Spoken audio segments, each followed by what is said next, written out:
Ori and the Blind Forest is the kind of game that, while I would like to see more of these types of games being made moving forward, I don't think we will. Published by Microsoft Game Studios, it's a rare case of a big company supporting a small idea. And trusting developer Moon Studios, they have made something very special. Something that could just be a candidate for Game of the Year. Maybe Decade. Ori and the Blind Forest is so polished, so perfectly planned out. I got hooked on this game the moment I saw the beautiful art style, combined with the term Metroidvania, which is the genre that many have associated this game with.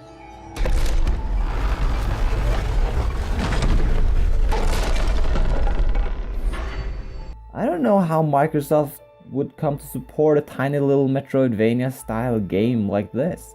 Look at how Igarashi struggled with getting a new 2D Castlevania made under Konami's umbrella. He's making his own Metroidvania now. So Microsoft was able to get behind this.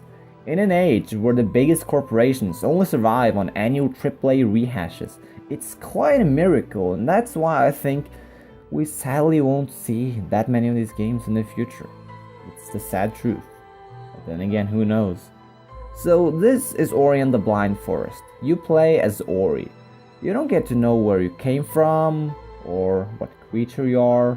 You're just Ori, going through the visual wonder of the forest to find yourself, I guess.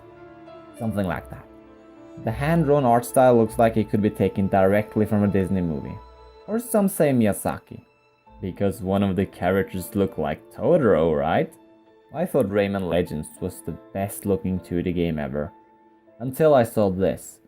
When walking through the world, you'll never find yourself getting lost because everything looks so unique. That's one of the main weaknesses of games like Super Metroid.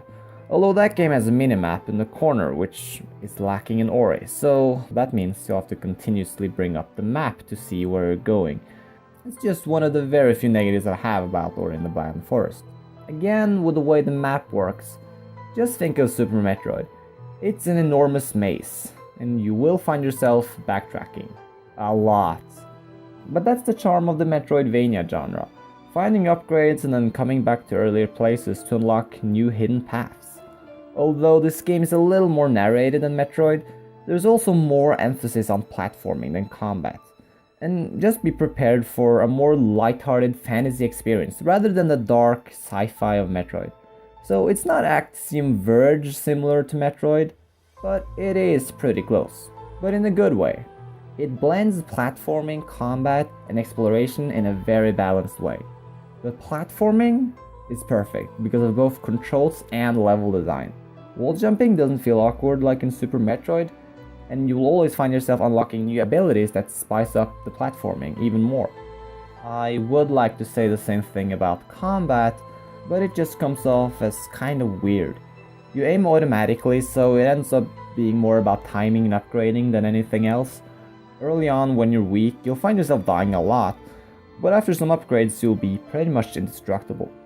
And you can choose where you want to make checkpoints, which is actually very awesome, and it works surprisingly well because you have to spend energy each time you want to make a new checkpoint, but you're going to need it in some of the tough trial and error portions. One thing must be said though, this is not an easy game. You will die a lot. Some games are hard because it's hard to find out what to do, while other games are simply just hard to play. Ori and the Blind Forest manages to be both. But again, you can make checkpoints anywhere you want, so it becomes a game with very frequent trial and error. But the good thing is that you never have to replay huge portions of the game, and that I absolutely love. Just remember to make checkpoints though.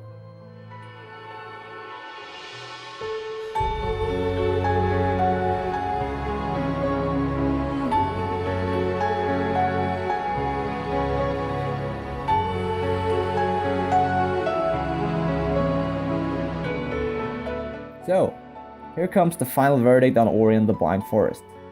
It gives me hope for gaming again. It really does. With all these AAA titles buzzing around getting released unfinished, filled with patches and DLC and microtransactions, it's nice to see this every now and then. And from Microsoft? Who would have thought? I heard there were plans to open up the Microsoft press conference at E3 2014 with Ori, but then they chose to go with Call of Duty Advanced Warfare instead. But that's just how the industry works. Give them what they want, and surely Call of Duty probably sells a little more than Ori. That's just how it is. At least speaking for myself, I want more games like Ori. And when a game leaves you with wanting more, that's the best sign it can give.